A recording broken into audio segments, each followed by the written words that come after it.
Gaul, 1st century BC. Rome takes its first steps to world domination. Spurred on by unprecedented growth, the empire believes the rest of the world will eagerly bask in its civilizing light. Emperor Augustus consolidates power after the murder of his great-uncle Julius Caesar, and Rome rises and spreads its influence across the known world. Augustus was Julius Caesar's relative who became, in our terms, the first Roman emperor. Augustus saved the Republic in a way that Julius Caesar had been unable to do. This was the beginning of the real peak of Roman power. It was rapidly expanding its imperial frontiers and had had a series of stunning military victories. Many in Rome felt that the state was invincible. The beloved Augustus has triumphed in his difficult task of melding the democratic values of the old republic under the power and leadership of an emperor. Augustus saved the Republic by becoming its #1 and sole leader, in fact, but by saying and convincing other people that the Republic was still what it had always been, a cooperation among people up and down the social ladder for the good of all. After 35 years of successful rule, Augustus sees his greatest achievement as the massive expansion of Roman territory. To him, it is more than simple military conquest. There is a higher mission as well. Romans, after all, are superior. The Romans also felt that they had a mission to take Roman civilization to other people who didn't have it. So they thought that they had a cultural mission to bring law and, as they saw it, justice to people who were living without it, the people they called barbarians. With Gaul successfully becoming a Roman province, the newborn Roman Empire eyes land beyond the Rhine in an area that will come to be called Germania. The tribes beyond the Rhine live precariously, vying for power or turf through bloody raids against each other. Some tribes even extend their raiding into Roman territory, which Rome will not tolerate. The empire sees these barbarians as savage, unpredictable, dangerous, and worth conquering. There has been much debate about what Rome was doing east of the Rhine. The big question is, was Rome trying to establish a new province between the Rhine and the Elbe, or was Rome simply conducting punitive raids to try to stop incursions that had been coming across the Rhine from the east? Most scholarly opinion now suggests that Rome was really trying to establish a new province. By 9 BC, Emperor Augustus sends General Tiberius on a campaign across the Rhine. The relationship between the Romans and Germans is very problematic.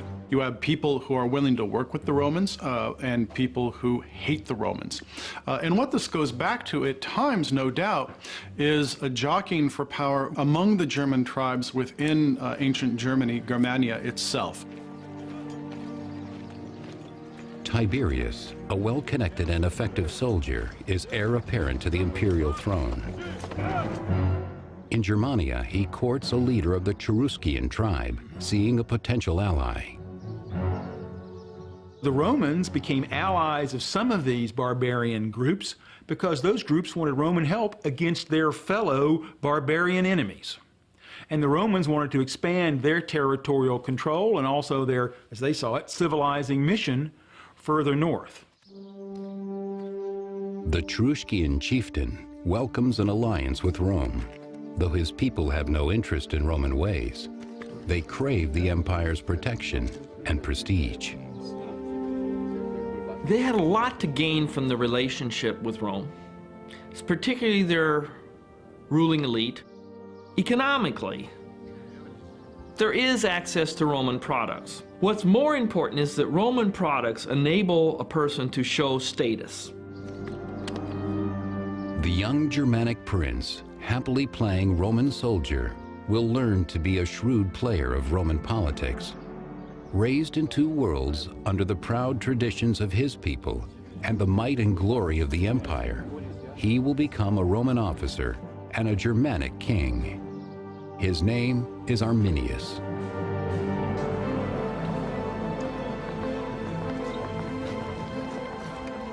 For more than a decade, the empire has enjoyed relative peace with the tribes across the Rhine, thanks to the strong military of Emperor Augustus. Augustus is a military dictator who is going to have to fight constantly in order to establish an empire that's actually going to be stable for a full 2 centuries. Arminius, the young Germanic prince now in his 20s, has become an auxiliary commander in the empire's service. These auxiliary troops recruited from Rome's provinces are a crucial supplement to the Roman army's 28 official legions. Augustus had to make sure that people understood that he was doing what traditional Roman leaders had always done: lead Rome to glorious and profitable conquest in war.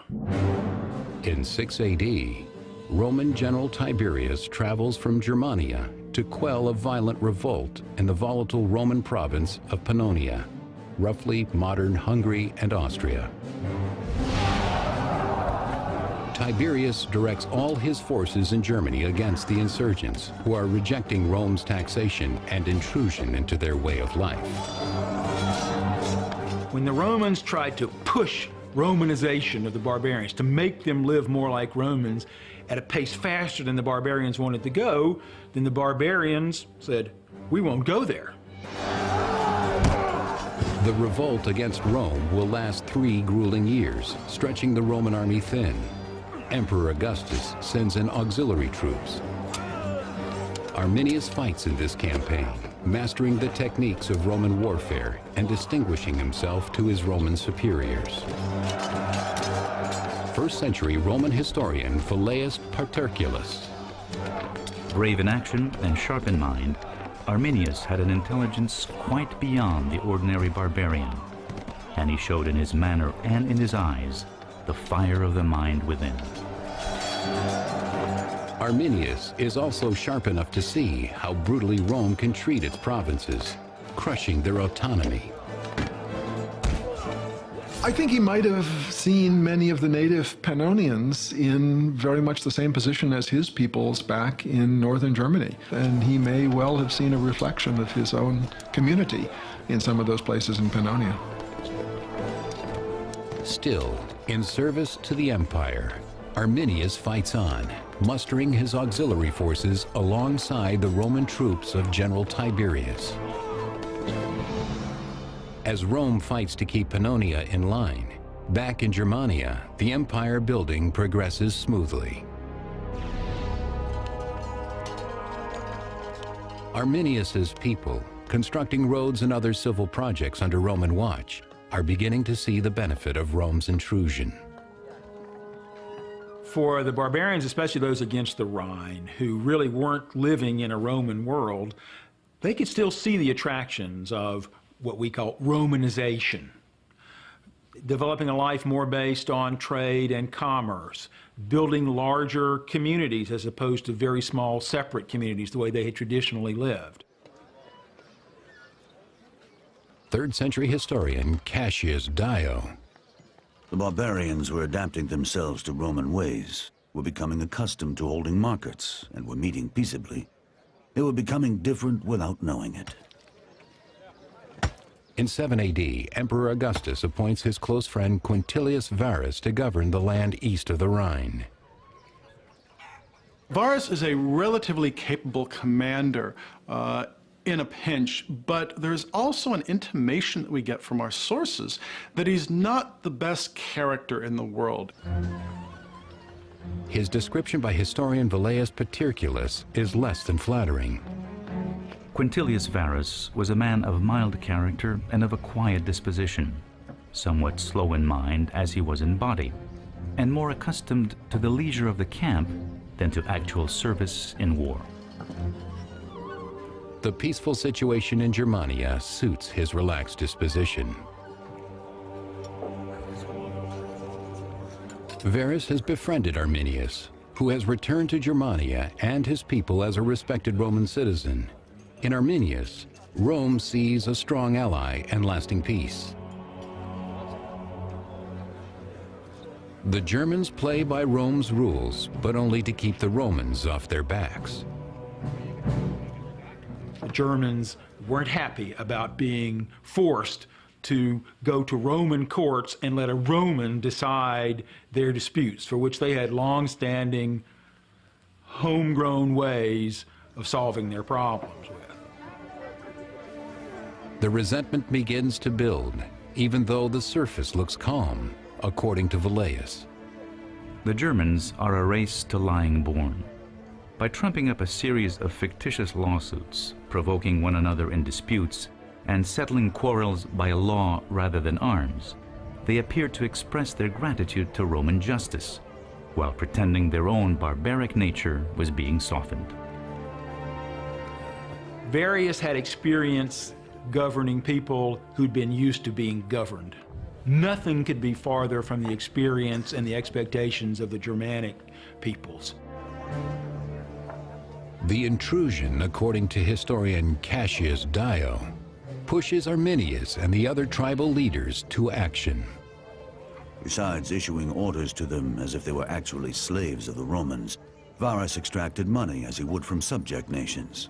To this, they were in no mood to submit, for the leaders longed for their former power, and the masses preferred their former ways. So when the Germanic peoples along the Rhine decided they'd had enough of Varus and his haughty administration, his imposition of Roman ways, especially in court, they decided to fool Varus, to get rid of him. And no one is in a better position to do that than Arminius. For 3 years, Roman General Tiberius has been struggling to crush a violent rebellion in the province of Pannonia.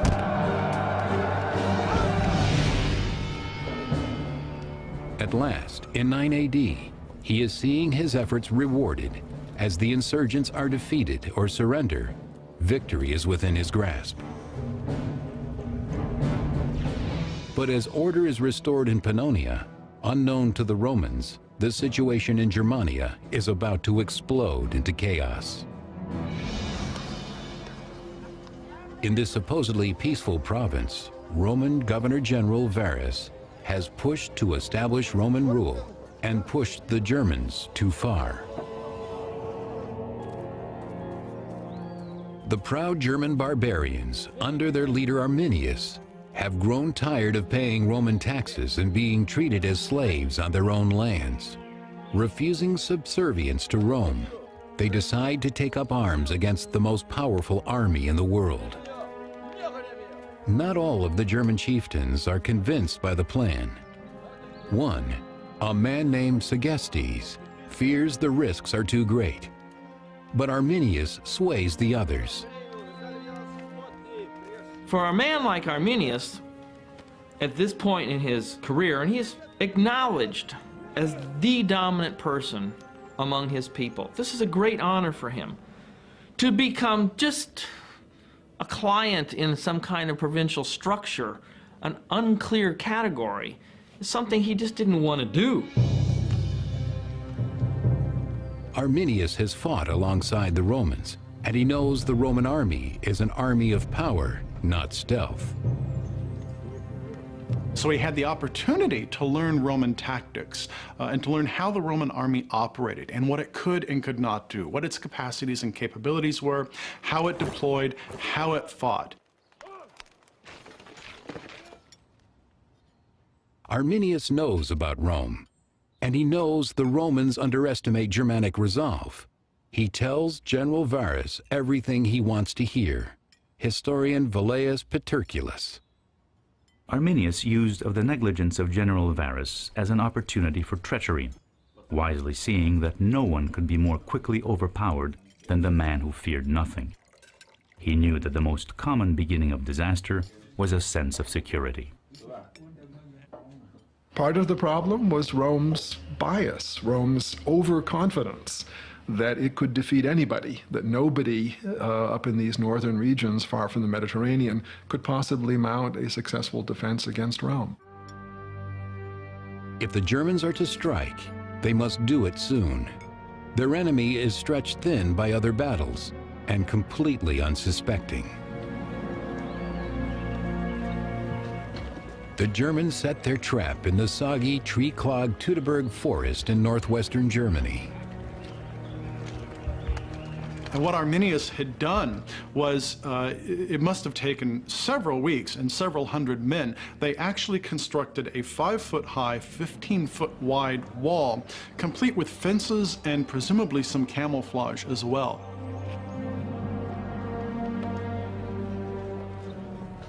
For Roman General Varus, it's business as usual.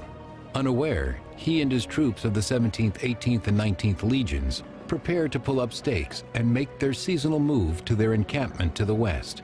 3rd century chronicler Cassius Dio. They had with them many wagons and beasts of burden as in times of peace. Also many women, children, and servants were following them. Their armor and their equipment is probably being carried in a wagon or by pack animals, because nobody could carry 70 pounds of armor and 40 pounds of pack day after day. They're chatting with their common-law wives, or arranging for somebody to come and polish their armor that night, or thinking about the evening they're going to have drinking with the prostitutes. The last thing on their mind is immediately forming up into battle formation. In the midst of his preparations, Varus receives a visitor. His old friend Arminius, now in service to Rome, has just returned with news of a tribal conflict to the west. Arminius tells Varus his presence there is needed to restore order. The supposed uprising is in an unfamiliar territory called Calcrisa, but it's only a short detour from the Roman fort at Haltern, Varus's intended destination.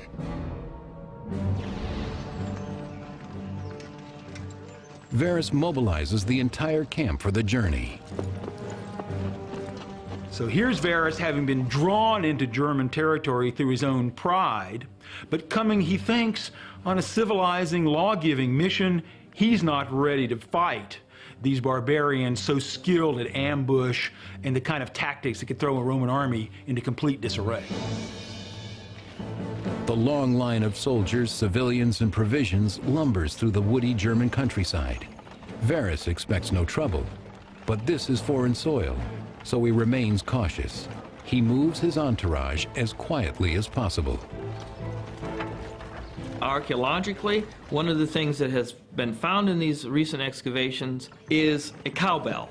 And the cowbell has been packed with straw, and the straw is still in the cowbell. With the cowbells silenced, the line proceeds, keeping military formation as the Romans head unknowingly toward the camouflaged walls of the trap. The Germanic chieftain Segestes, still dreading the deadly plan, tries to warn Varus about the treachery of Arminius, but he is ridiculed and driven away. 1st century historian Velleius Paterculus. Segestes demanded that the conspirators be put in chains. But fate now dominated the plans of Varus and clouded his mind. Even though Varus had been told by other barbarians, don't trust those guys, they're going to betray you. But Varus thought he was a judge of character and that he could tell who was his friend and who wasn't.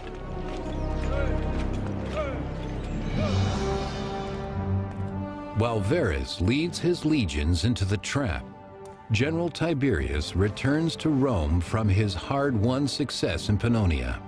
For Emperor Augustus, the victory of Tiberius proves the supreme might and power of his empire, an empire believed to be invulnerable. As the Roman Governor-General Varus moves his troops westward to their fortress, he makes a detour to settle an uprising his friend Arminius reported to him. In truth, Varus is being led into a trap deep in the Teutoburg forest, in an area known as the Calcrisa Woods. They they had to stay on a very narrow track of sandbars with, on either side of them, marshy forested environment, very difficult places of passage. It seems that the Roman column had to become narrower. Roman soldiers were accustomed to marching 6 or 8 abreast. They probably had to change and march maybe 4 or 2 abreast here. The soldiers are further hindered by the burdens of their wives and families, who are making the march with them to the new fortress. They would have had very difficult going as the passageway became muddier, it became wetter. This landscape is penetrated by a series of deep ravines, streams flowing from the Kalkriese Berg down into the swamp to the north. Varus walked through the worst possible territory a commander could have walked through. On one side he has a swamp, on the other side he has hills. He followed the road because Romans couldn't carry all this armor they wore. On the long haul, it simply wore too heavily. The German tribesmen have lured the Romans into the perfect trap. Difficult to move forward, impossible to move back. Arminius knew he had Varus in his hands. It was just how and when. It's not if. And it happened. And it happened in a really complete fashion. 3rd century chronicler Cassius Dio describes the moment of ambush. The Germans came upon Varus in the midst of forests, by this time almost impenetrable. And there, at the very moment of revealing themselves as enemies instead of subjects, they wrought great and dire havoc. The trap is sprung. The Romans have no way out as the barbarians surround them on all sides. So you're bare out there. You have just your armor on, if that, and you are going to quickly be decimated in terms of your ranks. And the Romans had no room because the path was too narrow to deploy. The line of troops and their entourage could have stretched 2 miles long. Varus, hemmed in at the middle of the formation, is unaware of the devastation at the front. All he knows is the line has suddenly stopped moving, and there is no place to go. The front of the line is going to be the first to get it, and there isn't much communication, as far as we can tell, on this path, or there couldn't be much communication between the front of the line and the rear of the line. So that's going to render the army more vulnerable and create a deadly situation as well. By the time Varus learns of the attack, it is far too late. No time to prepare, no place to escape. The exact chain of events is lost to history. My guess is this was a battle that the main engagement took less than an hour, but the mopping up operation probably took the rest of the afternoon. Each man had to reconcile to the inevitable, and I don't know how a Roman would have done that any better than an American. Very hard to watch your friends die. As the Roman soldiers die like animals, more German warriors join the fray, writes Cassius Dio. The enemy's forces greatly increased, as many of those who had at first wavered now joined them, largely in the hope of plunder. In an indignity worse than death, 2 of the legions lose their eagle standards to the barbarians. The eagle was seen as a religious symbol by the soldiers. It was literally the religious spirit and power that kept them safe and made them victorious. To have the eagle fall in battle or to be taken by the enemy was literally like having your spirit ripped out. And without your spirit, you were going to be defeated. But worst of all was the disgrace, the loss of honor. To have the symbol of your fighting spirit literally taken by the enemy was the ultimate in dishonor and disgrace. Under Varus's watch, the standards and the battle are lost in the Kalkriese woods. The dishonored general knows what he has to do.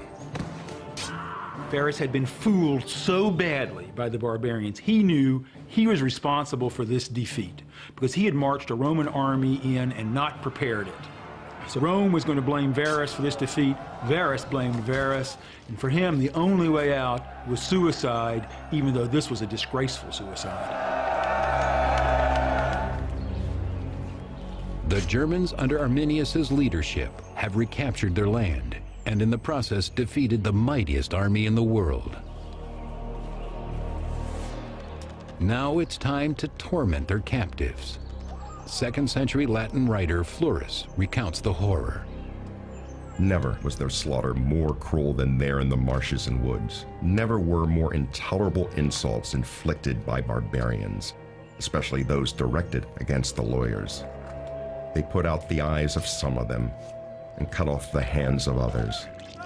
They sewed up the mouth of one of them after first cutting out his tongue.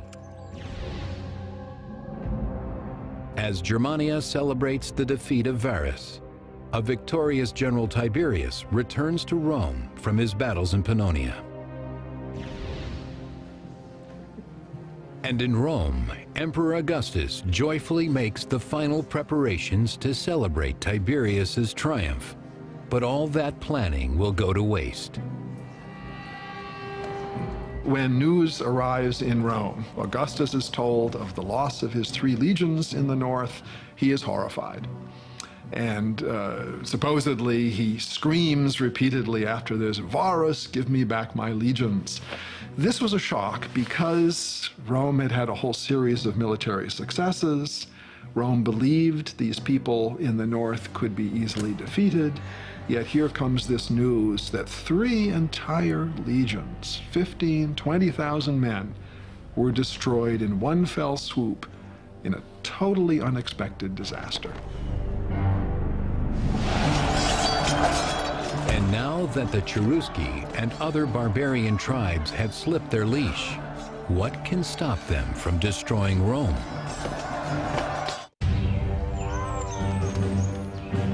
As Varus's Roman legions are destroyed in the north, General Tiberius returns to Rome to celebrate his victory in Pannonia. But instead, he finds Emperor Augustus shattered at the news of the terrible loss in the north. Barbarians across the Rhine have massacred 3 entire Roman legions under Governor General Varus.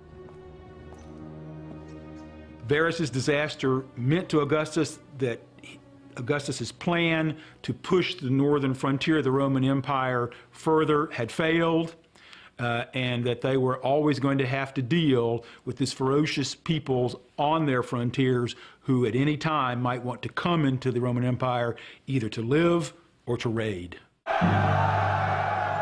The blow to Rome is a severe one, and it cannot go unanswered. Arminius had struck a significant blow to Roman morale and Roman pride and Roman honor, and that had to be avenged.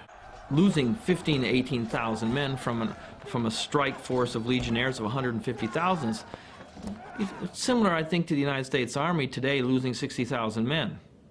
We have about 600,000 men under arms. If we lost 1/10 of them, we lost 60,000 men in one day. I think it'd make the evening news. To restore Rome, General Tiberius mobilizes his exhausted troops. Tiberius is sent along with 8 legions and auxiliary armies to reinforce the Rhine frontier and Gaul. Fortunately, Rome appears safe for now. The Germans show no sign of hostility at the borders. But the Romans have learned how crafty the Germans can be, and so they stay vigilant, even at home. Guards are stationed throughout the city. And it was a severe blow to Rome as a city, as a society, to know that these peoples of the north, whom it had regarded through the writings of Caesar and Tacitus and others as being far inferior to Rome militarily, were able to deal this devastating blow. Mighty Rome, the apex of Western civilization, suddenly feels vulnerable. Every foreign citizen or visitor is now suspect, a potential terrorist. Augustus, fearing a sympathetic uprising among the Germans in Rome, expels them. While all of Rome quakes with fear, the Germans beyond the Rhine are jubilant. Arminius celebrates his victory over Rome by taking a bride, Thusnelda.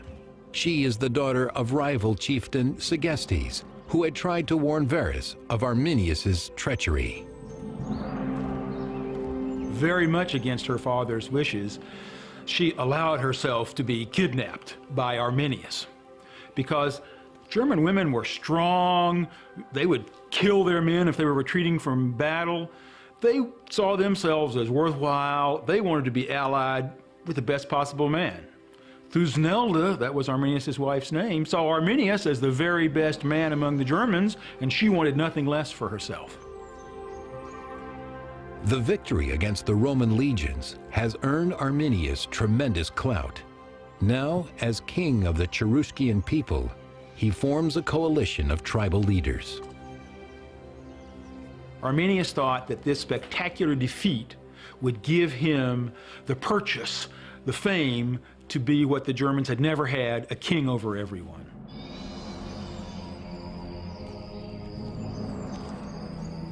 The site of the massacre becomes a holy place, left untouched to commemorate the victory over the Romans and to please the Germanic gods that granted it. The Germans worshipped in groves, as far as we know. They kept images and various statues and animal totems in their forest. And actually, this idea of totemism appears to have been something fairly important for the Romans too, but more so perhaps for the Germans.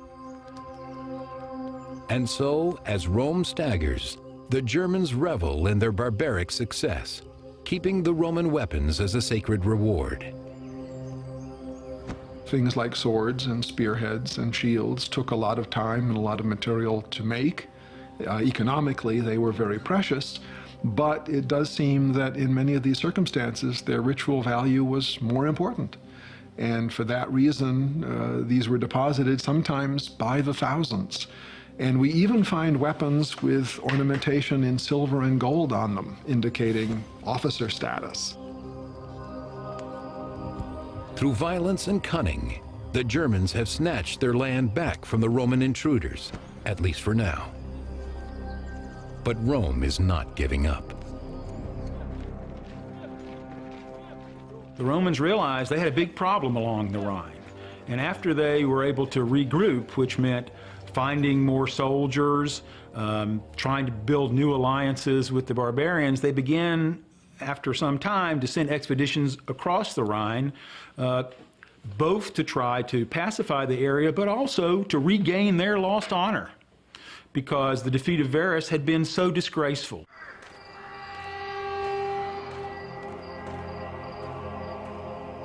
And so, for posterity and for the empire's self-esteem, Rome must somehow turn this dire situation around. 13 AD, 4 years after the massacre, Emperor Augustus sends the aptly named general Germanicus and his troops to engage Arminius and the Cherusci barbarians. It takes a long time to restore a strike force so that Germanicus has troops to deal with this problem.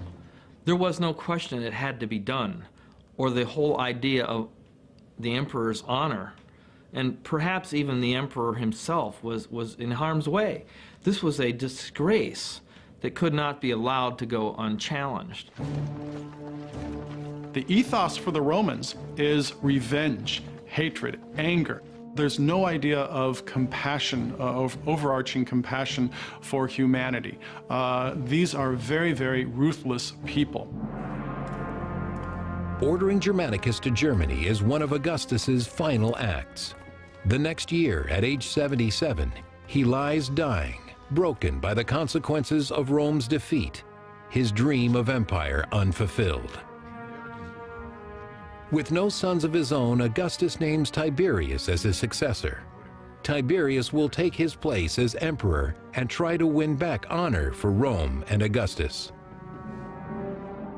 Augustus had gloried in a whole series of successful military campaigns. He never recovered psychologically from this blow. He died a few years later. And this, in many ways, seems to have destroyed what he felt was his legacy. Augustus, who devoted his life to Romanizing the world, dies a failure. What was lost in Germania can never be recaptured, but still the Germans must pay for this humiliation. A bloody and humiliating defeat beyond the Rhine has brought glory to the Germanic chieftain Arminius and his barbarians, and has undermined Roman confidence. But Rome is not finished yet. Roman general Germanicus marches to Germania in a mission of vengeance, attacking any tribe sympathetic to Arminius. In defiance, these tribes burn their own villages to deprive the Romans of anything useful. These northern barbarians, at least across the Rhine, didn't have big cities to plunder. They had increasingly growing settlements, but they could just fade away and come to fight another day and leave you having spent a lot of money on a campaign that didn't return anything to you. So war was becoming a negative cash flow instead of a positive cash flow. First-century historian Tacitus. Germanicus dispatched one of his generals to rout the Bructeri tribe as they were burning their possessions, and amid the carnage and plunder found the eagle of the 19th Legion, which had been lost with Varus.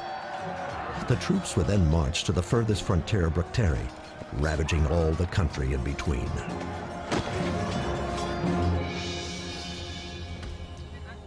On their campaign, the Romans rescue Segestes, the rival chieftain imprisoned by Arminius. But the humiliation doesn't stop there. Most devastating, the Romans seize Segestes' daughter, Thusnelda, now pregnant with Arminius' child. She was captured by the Romans and taken to the capital as proof of how successful the Romans had been at defeating Arminius and making his life miserable, even though he had been the one who had destroyed Varus and his 3 legions. In 15 AD, 6 years after the ambush, the Roman army comes to the Calcrisa Woods massacre site, now a sacred Germanic monument to their victory. They found the actual site of Varus's defeat, at least the ultimate moment, because there were still broken weapons scattered around. There were skulls nailed to the trees. Oh, the scene was awful. It was virtually a plain full of white bones, except for most likely the officers who would have been, if they were captured, sacrificed by the Germans, who did practice human sacrifice by, hanging or slitting the throat. First-century historian Tacitus describes what the Romans encounter. In the field were whitening bones, scattered where the men had fled and heaped in piles where they had stood. Lying nearby were broken weapons and limbs of horses, while the skulls of men were nailed to tree trunks. Not far away stood the barbarian altars, where they had sacrificed the tribunes or senior centurions. So the scene was pretty emotional, certainly for Germanicus's men. Some realized that these could be relatives, these could be friends, these could be comrades in arms that I'm burying. And burial of the dead in antiquity and doing rites by them is extremely important to keep the dead in their place, to make sure they don't come back to haunt you. First-century historian Tacitus. The Roman army buried the bones of the 3 legions, no man knowing whether he laid to rest the remains of a stranger or a kinsman. But with anger rising against the enemy, all simultaneously mourned and hated. Symbolically, it was really important for Rome to show that it remembered its fallen veterans and that it was never going to give up trying to reclaim the honor that had been taken from them by the incompetence and arrogance of their commander. To the Germans who see the killing field as a holy memorial, the burial is a desecration. As soon as the soldiers leave, the Germans exhume the Roman bones and re-sanctify the site of the massacre. Arminius, believing he had soundly defeated Rome 6 years ago, is livid that the Romans have come back and confounded by the sudden turn of events. Tacitus recounts his rage. Arminius, with his naturally furious temper, was driven to frenzy by the seizure of his wife and the foredooming to slavery of his unborn child. He flew into a rage, demanding war against Augustus, war against the empire. And war did come. Once again, Arminius's stealthy forces, familiar with the landscape, exploit their advantage over the unwieldy Roman troops. A legion is overwhelming, where you can choose the battlefield. Flat and expansive. Room to maneuver in tightly packed units. This was none of those things.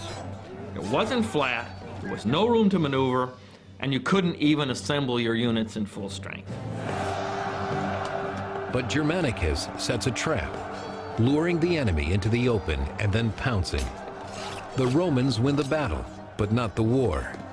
The incompatible fighting styles, the expense of the campaigns, and the tenacity of the Germanic barbarians rob Rome of any hope of lasting victory. There were several years of punitive raids by the Romans east of the Rhine, in which they actually tried to capture Arminius, they tried to defeat his people. These were not successful. Neither Arminius nor Germanicus will live long enough to see where their historic efforts would lead. 3 years later, in 19 AD, both die unheroically. Germanicus succumbs to illness, though some say he is poisoned by a rival in the bitter political jungle Rome has become. That same year, Arminius is killed by his own people when he oversteps his authority. Arminius was really devoted to both German liberty and his own self-advancement. Arminius wanted to be the king of the Germanic barbarian tribes. They didn't want a king. They wanted autonomy, and Arminius had given them that, and in the process, changed the shape of Rome. We could think of this battle as being the battle that truly stopped Roman expansion at that point. Had the battle not happened, who knows how far eastward Rome might have conquered, through all of Germany, into Poland, possibly even eastward into Russia. We just don't know. After Teutoburg, Rome deems the risks of expansion too high, the benefits hardly worth it. But soon enough, the lure of foreign conquest becomes too seductive to ignore.